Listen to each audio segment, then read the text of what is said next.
बोधन के ward number 1 की सरकारी ज़मीन पर गैर कानूनी तामीरात, शराब फरोशी के खिलाफ शहरियों का एहतजाज। मोहतरम नाज़रीन आदाब, जी टुडे न्यूज़ में आप सभी का खैर मक़दम है।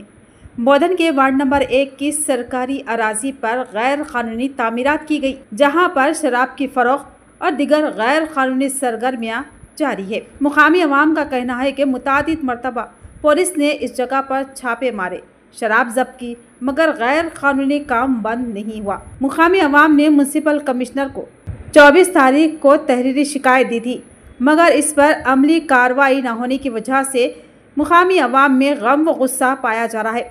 मुतासरा अफराद ने सब कलेक्टर से फौरी इंक्वायरी और जिम्मेदारान के खिलाफ सख्त कार्रवाई और गैर कानूनी ढांचों के फौरी तौर पर हटाने का मुतालबा किया।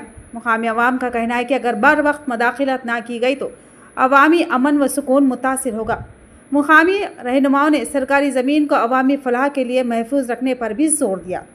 आटो नगर वार्ड नंबर 1 बोधन, गुज़िश्ता दिनों हम बल्दिया कमिश्नर साहब को एक मेमोरेंडम दिए थे कि निज़ामाबाद बोधन हाईवे के बाजू में शराब वगैरह बिक्री बोल के, उस पर बल्दिया डिपार्टमेंट की तरफ से कोई एक्शन नहीं लिया गया।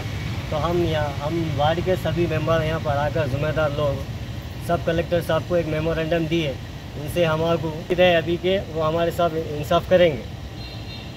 जो भी इलीगल कंस्ट्रक्शन वहाँ पे चल रहा है, 8-10 दिन हुआ कंप्लेन देने के बावजूद भी वहाँ पर कोई एक्शन नहीं लिया गया, जिसके ताल्लुक से हम सब लोग यहाँ पर जमा होकर सब कलेक्टर साहब को एक मेमोरेंडम दिए या उनसे कुछ हमारे इंसाफ मिल जाए।